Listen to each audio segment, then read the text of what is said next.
Hello students, let's start chapter number 4, that is system of equations. Now in many situations we use the differential equations. Now here we will solve some examples and we will check that how differential equations are used. So first topic is introduction to system of differential equations. So now many physical situations are modeled by system of n differential equations in n unknown functions where this n is greater or equal to. In this chapter we will denote the independent variable by t. Okay. Now let us solve some examples and we derive from that example, we derive that how the physical situation is related to or can be modeled as differential equation. So the first example is tanks T1 and T2 contain 100 gallons and 300 gallons of salt solutions respectively. Two tanks are given, T1 and T2. T1 contains 300 gallons of salt, T1 contains 100 gallons of salt solution and T2 contains 300 gallons of salt solution. You can see this figure simultaneously. This is tank T1, T2. T1 contains 100 gallons of salt solution, T2 300 gallons of salt solution. Next, salt solutions are simultaneously added to both tanks from external sources, pumped from each tank to other and drained from both tanks. Means what?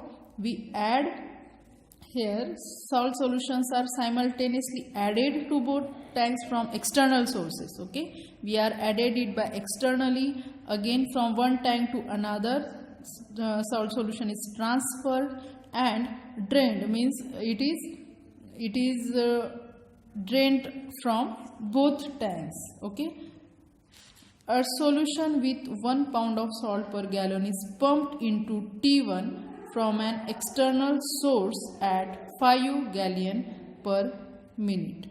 1 pound of salt per gallon is pumped into T1 from external source at which speed? 5 gallon per minute. Means like this.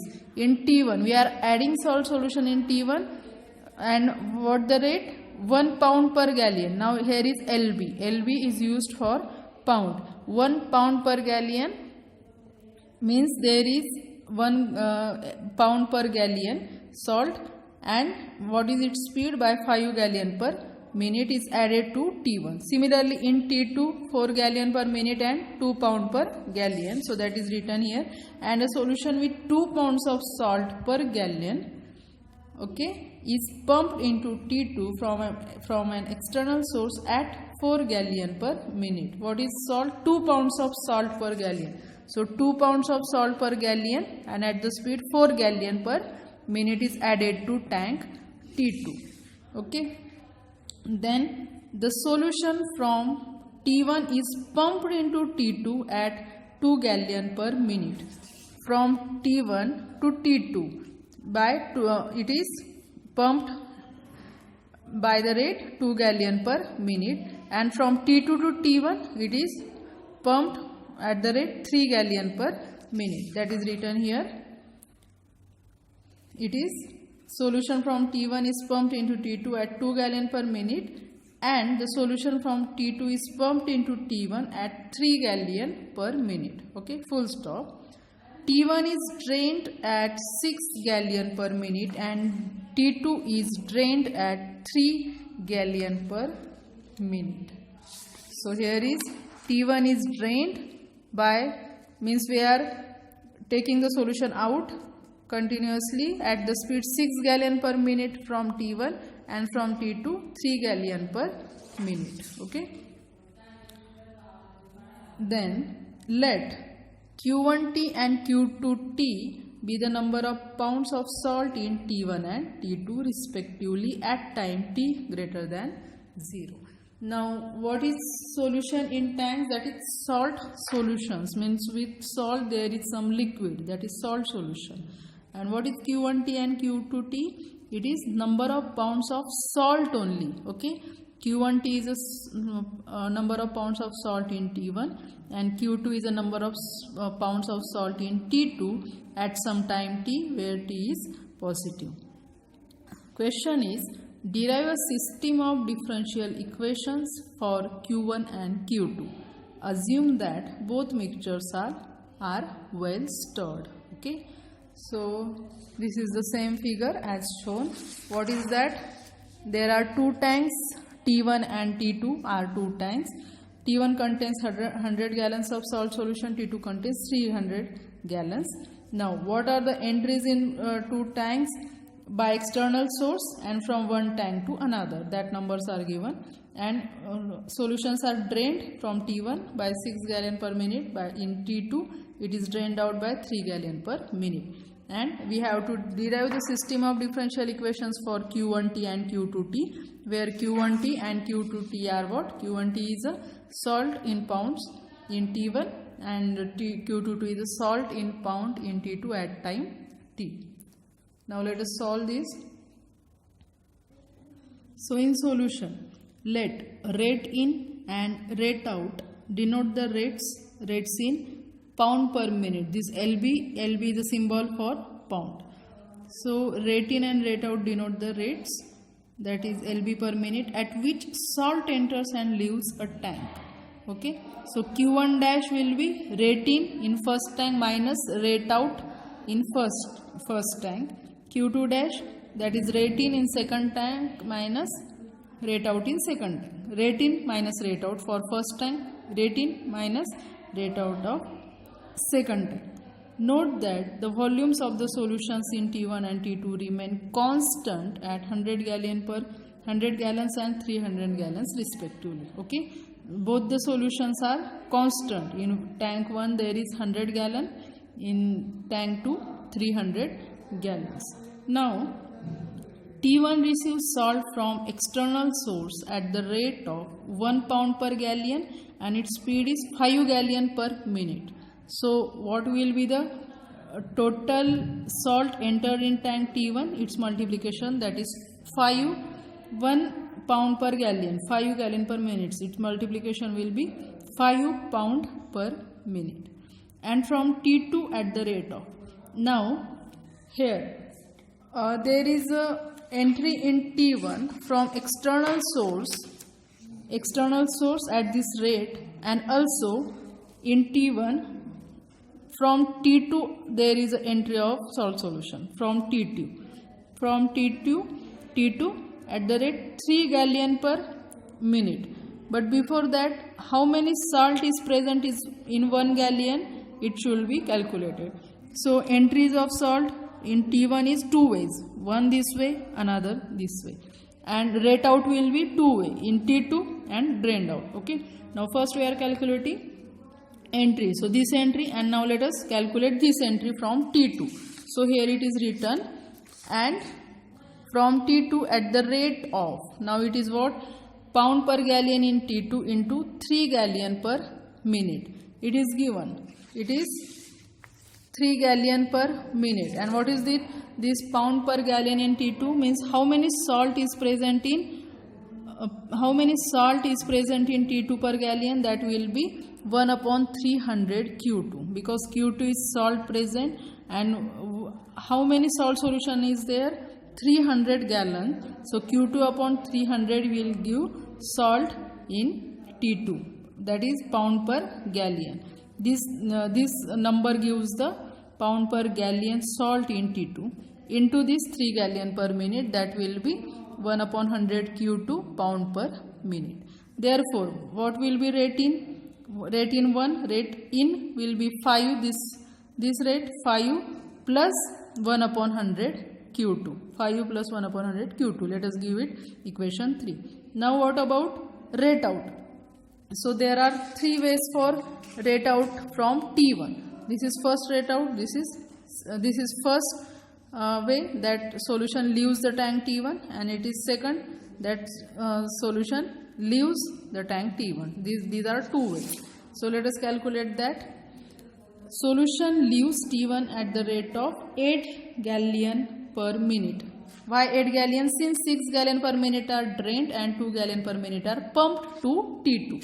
Like this. 6 gallons are drained out and 2 gallons per int T2 means total 6 plus 2, that is 8 gallon per minute.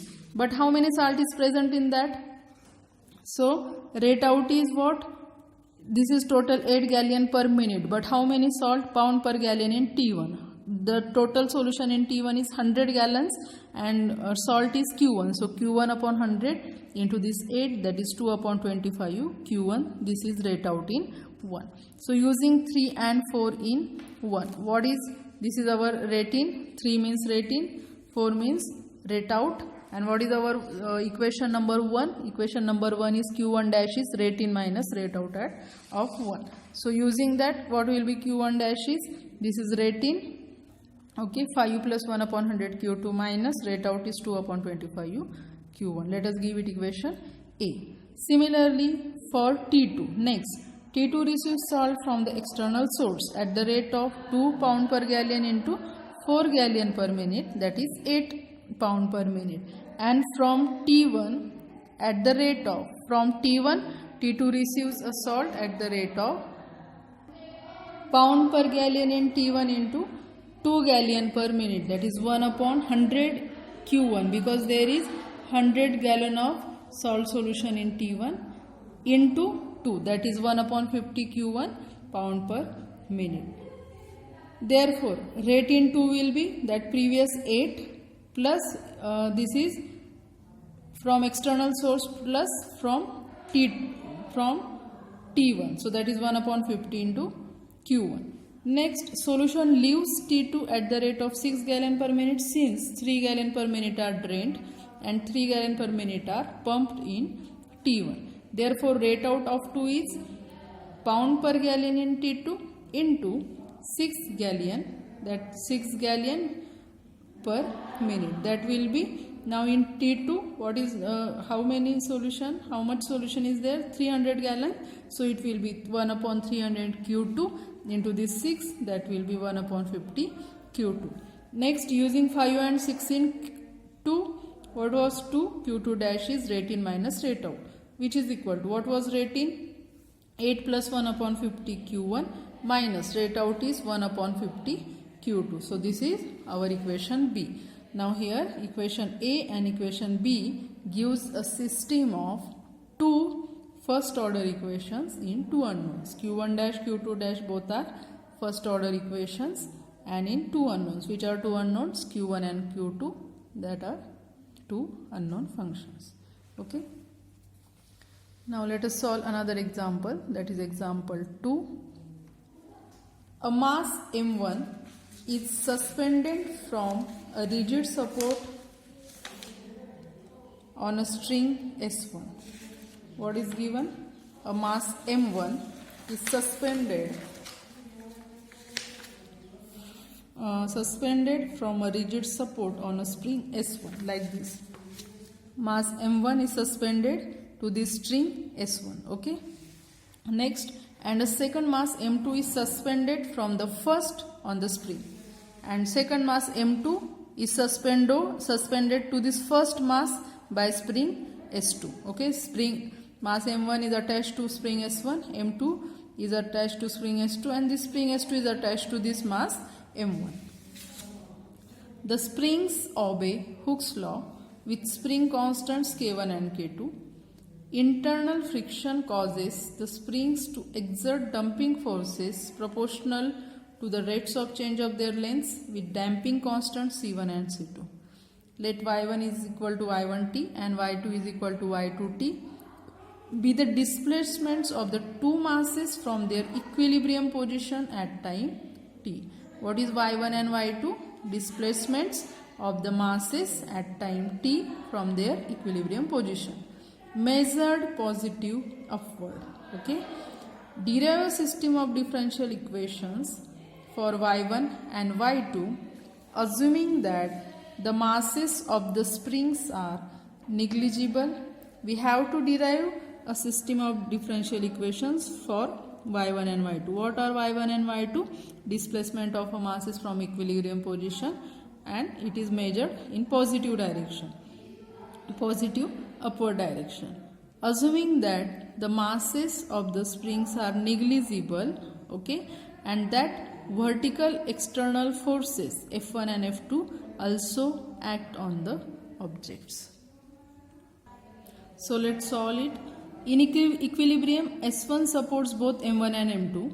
Okay, you can see this figure. The spring S1 supports both mass M1 and mass M2, and S2 supports only M2. The string S2 supports only mass M2. Therefore, if delta L1 and delta L2 are the elongations of the springs in equilibrium, then these are changes in length, elongation of string first string S1, and delta L2 is the elongation of a string L2. Then we get these two formula, that is M1 plus M2G is equal to K1 delta L1. Why we are taking two masses? Because the spring S1 is supports both the strings. Okay, so this is M1 plus M2G is equal to K1 delta L1, and M2G is equal to K2 delta L2. Because this second string supports only M2, therefore we are writing here only M2G is equal to K2 delta L2. Now let what is given, Hooke's law is acting on it. Let H1 be the Hooke's law force acting on M1, and let D1 be the damping force on mass M1. H1 is the Hooke's law force. H1 is the Hooke's law force acting on M1. D1 is a damping force acting on M1. Similarly, let H2 and D2 be the Hooke's law force and damping force acting on M2. Okay. So according to Newton's second law of motion, we get this formula. Okay, according to Newton's second law of motion, that is M1 Y1 double dash is equal to minus M1G plus H1 plus D1 plus F1, where H1 is Hooke's law force, damping force, and similarly M2 Y2 double dash is equal to minus M2G plus H2 plus D2 plus F2, where this F1 F2 are external forces. Now when the displacements are Y1 and Y2, it is given the change in the length of S1 is S1 is a string, its length will change, and that will be minus Y1 plus delta L1, and the change in length of S2 is minus Y2 plus Y1 plus delta L2. So why this Y1 and Y2 are negative? Because we are counting it as upward direction. Okay, and delta L1 is elongation of the string, means this is, we are counting this Y1 upward direction, so this Y1 is negative, and elongation of string S1 is delta L1. For the second change in length of second string is minus Y2 plus Y1 plus delta L2. Why minus Y2? We are counting it upward direction, so minus Y2, then elongation is plus delta L2, and why plus Y1? Because as it goes upward direction, as this mass goes upward direction, this distance is added to spring S2. It goes upward, means this mass shifted somewhere here, that distance is added here, so we are adding Y1 here. So it is minus Y2 plus Y1 plus delta L2. Both springs exert Hooke's law forces on M1. Okay, on M1 both spring exerts Hooke's law forces, while only S2 exert Hooke's law force on M2. For the string, here Hooke's law forces, both the springs are attached to M1, so both the springs exert Hooke's law force on M1. But for M2, only spring S2 is there.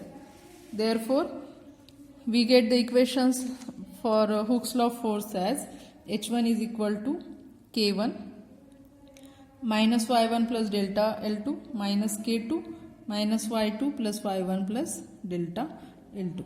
Okay, why this is so? Because H1 is Hooke's law force and it is on mass M1, and both springs S1 and S2 are related to M1, so we get this equation.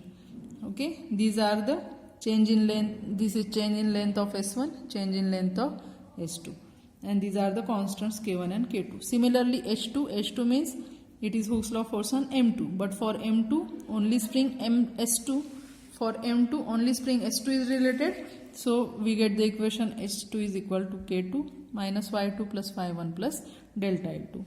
Now, when the velocities are Y1 dash and Y2 dash, because Y1 and Y2 were displacement, so its derivative will be velocities, comma, S1 and S2 are changing length at the rates minus Y1 dash and minus Y2 dash Y1 dash respectively. Both springs exert damping forces on M1, while only spring S2 exert damping force on M2. Again, similarly for damping forces, both springs exert that force on M1, damping force on M1, but for mass M2, only string M2 exert damping force.